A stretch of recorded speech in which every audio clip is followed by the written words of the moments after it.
하겠습니다. 오늘도 함께 예배하시는 모든 성도님들의 삶의 자리 가운데 하나님의 은혜와 평강이 함께 하시기 바랍니다. 오늘 이 시간에는 사도행전 2장 37절에서 47절의 본문으로 최초의 교회라는 제목으로 하나님의 은혜의 말씀을 나누도록 하겠습니다.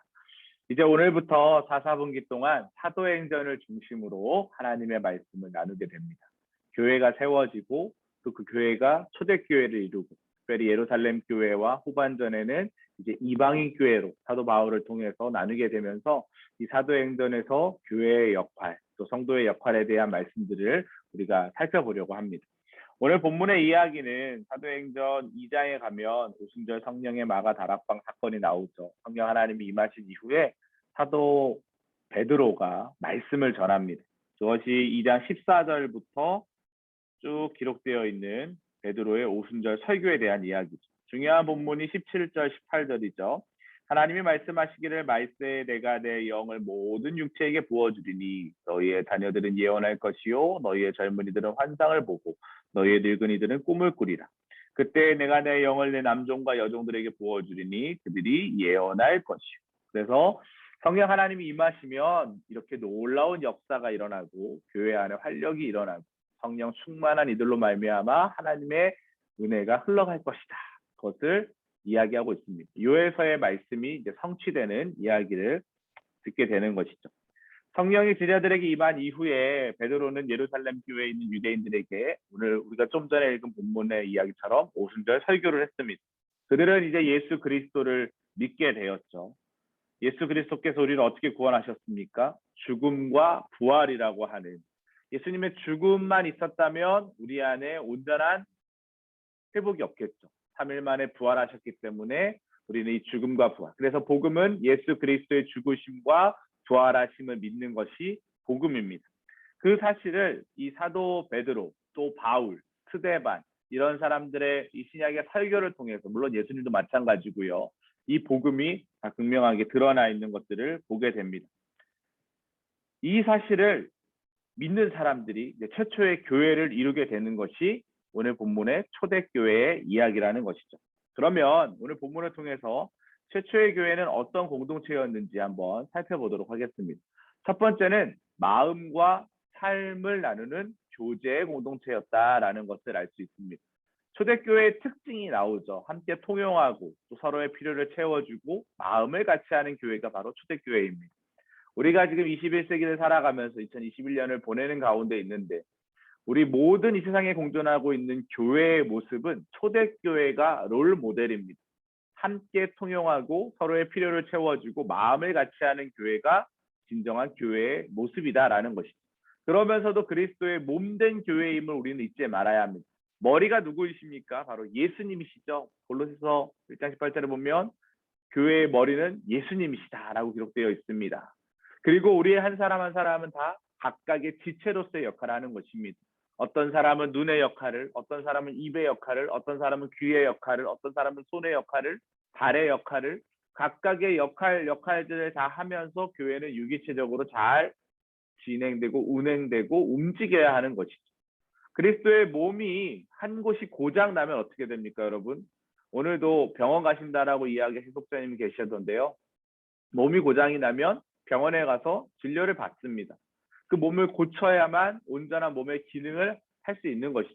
그래서 오늘 우리가 좀 전에 이야기했던 것처럼 우리 안에 부족한 부분들을 서로 채워주고 또 서로 이해하고 서로 보듬어주는 이런 작업들이 너무나도 중요하다라는 것. 그렇게 될 때 공동체는 진정한 연합이 일어나게 되는 것입니다.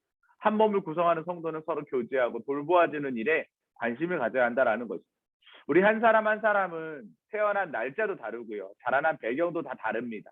하지만 안양교회라고 하는 한몸된 공동체 안에서 함께 신앙생활을 하고 있습니다. 한 분 하나님을 바라보면서 서로 믿음의 경주를 해나가는 가운데 있죠. 달리기를 하다 보면 릴레이 경주를 한번 한다고 생각을 해볼까요? 어느 누군가가 좀 힘들어하고 지쳐 있으면 그 다음 주자가 더 힘을 내야 하는 것입니다. 장애물 경기를 하다가 어느 누군가가 쓰러져 있으면 그 다음 주자가 그 사람을 일으켜서 함께 뛰어야 하는 것이죠.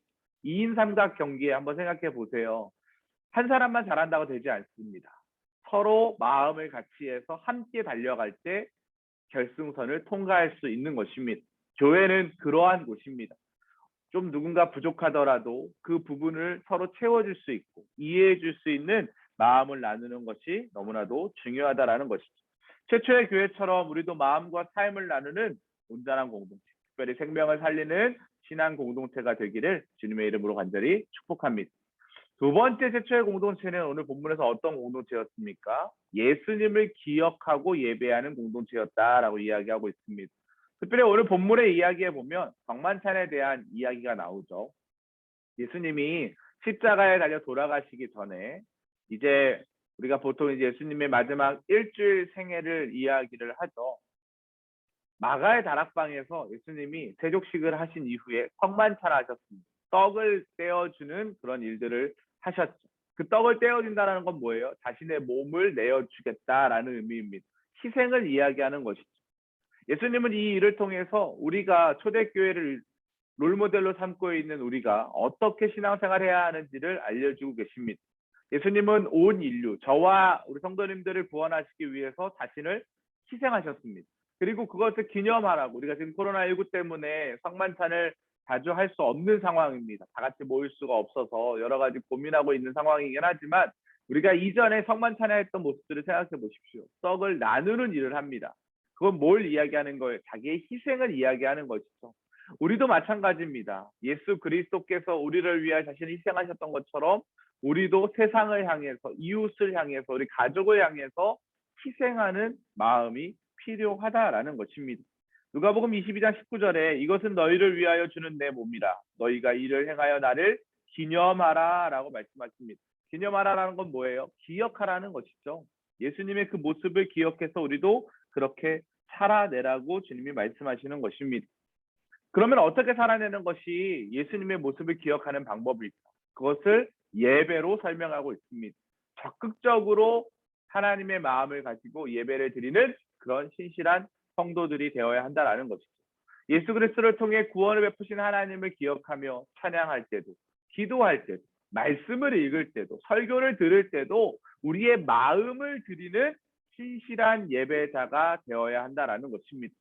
여러분, 예배당 중앙에 무엇이 걸려져 있습니까? 십자가가 걸려 있죠. 왜 십자가가 걸어놨을까요? 보기 좋으라고요? 좋은 데코레이션이어서요? 아니죠. 예배를 드릴 때마다 예수님의 희생을 생각하는 것입니다.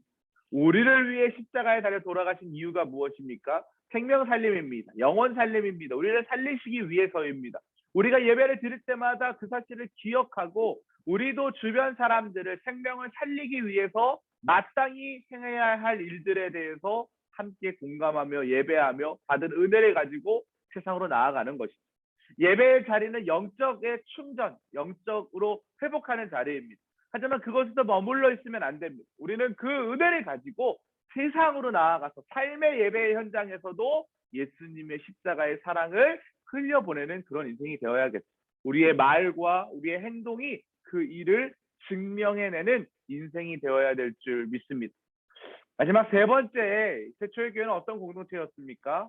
기도하기에 힘쓰는 공동체였다라고 이야기하고 있습니다. 오늘 본문 42절에 보니까 그들이 사도의 가르침을 받아 서로 교제하고 떡을 떼며 오로지 기도하기를 힘썼다. 초대교회는 오로지 기도하기를 힘쓴 교회였습니다. 성령이 임하시기 전에 어떤 일들이 일어났나요? 어떨 때 성령이 임했나요? 그들이 뜨겁게 마음을 모아 오로지 기도할 때 성령 하나님께서 각 사람 위에 임하신 줄 믿으시기 바랍니다. 제자들과 성도들은 온전히 하나 되어 기도하는 일에 힘썼다라는 것이죠. 우리도 마찬가지입니다. 우리가 지금 힘들고 어려운 상황 가운데 있죠. 이럴 때 우리가 어떻게 이 상황을 극복할 수 있겠습니까? 기도하는 것입니다. 지금 이제 10월 중순에 기도학교를 또 준비하고 있는데요. 기도학교 왜 해야 할까요? 저는 이미 기도학교 수료했는데요. 저는 이미 기도 생활하고 있는데요. 그럼에도 불구하고 기도학교를 매년마다 개최하는 이유가 있습니다.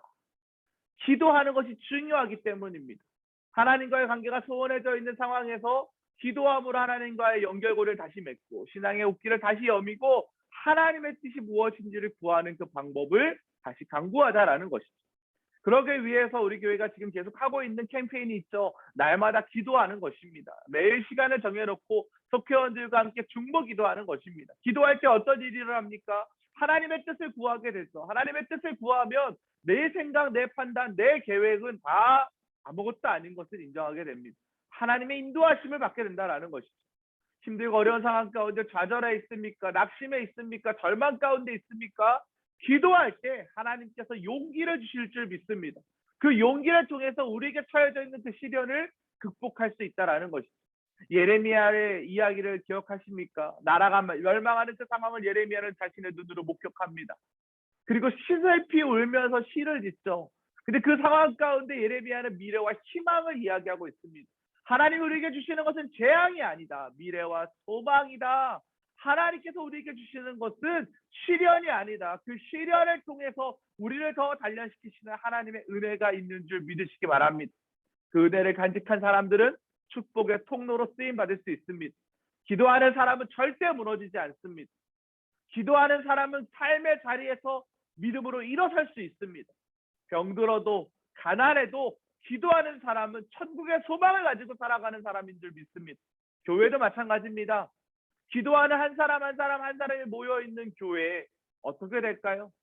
하나님이 사용하시는 교회 될 줄 믿습니다. 물질이 많다고 해서 하나님이 사용하시는 것이 아닙니다. 사람이 많다고 해서 하나님이 사용하시는 것이 아닙니다.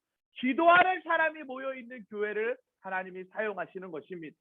사랑하는 성도 여러분, 기도하시는 사람 되시길 축복합니다. 초대교회의 부흥의 원동력은 무엇이었습니까? 기도할 때 그런 일들이 일어났다라는 것이죠. 하나님은 기도하는 사람을 하나님의 축복의 통로로 쓰신다라는 것이죠. 기도는 기도학교에서 저도 배웠죠. 기도는 무엇입니까? 하나님과의 영적인 호흡입니다. 우리가 지금 숨을 쉬고 있지 않습니까? 들숨 날숨을 쉬죠. 기도할 때 내 기도를 하나님께서 들으시고 하나님께서 그 기도에 대한 응답을 우리에게 주시고 이 호흡이 끊어지는 그 순간 생명은 없어지는 것입니다. 기도는 영적인 호흡입니다. 기도를 멈추고 계십니까? 삶의 무거운 짓눌린 문제 때문에 낙심해 계십니까? 성도 여러분, 다시 입술을 여시기 바랍니다. 성령 하나님께서는 우리가 말할 수 없는 탄식 가운데 있을 때에도 우리를 위하여 신이 간구하신다라고 말씀하십니다. 기도할 때 하나님께서 우리의 모든 상황을 역전시켜 주실 줄 믿습니다. 이러한 믿음의 삶이 우리 사랑하는 모든 성도님들 가운데 함께 하시기를, 특별히 최초의 교회, 이 초대교회의 역사했던 성령 충만함의 은혜가 우리 사랑교구 모든 성도님들 가운데 함께 하시기를 주님의 이름으로 간절히 축복합니다. 잠시 기도하시겠습니다. 하나님 감사합니다. 건강한 교회는 진정한 교제가 있고 참된 예배로 풍성하고 또 하나님과의 친밀하고 깊이 있는 기도가 충만한 교회일 줄 믿습니다. 초대교회는 공동체를 무너뜨리려고 하는 여러 가지 위협의 상황 가운데 있었지만 그 상황을 뛰어넘는 믿음으로 말미암아 신앙을 지킴으로 말미암아 건강한 교회를 이루어 갔습니다. 오늘 최초의 교회 초대교회의 모습을 통해서 하나님 안에서 뜨겁게 교제하고 뜨겁게 예배하고 뜨겁게 기도하는 우리 모두가 될 수 있도록 하나님 인도하여 주시옵소서. 우리가 그렇게 가사분기를 보내기를 원합니다. 그러므로 말미암아 상황을 바라보는 눈이 아니라 상황 너머에 계신 하나님을 신뢰하는 믿음의 그리스도인 될 수 있도록 축복하여 주시옵소서. 하나님께서 우리의 발걸음을 인도하여 주실 줄 믿사오며 예수 그리스도의 이름으로 기도합니다. 아멘. 이렇게 역사하시는 은혜가 우리 모든 성도님들 가운데 함께 하시기를 주님의 이름으로 간절히 축복합니다.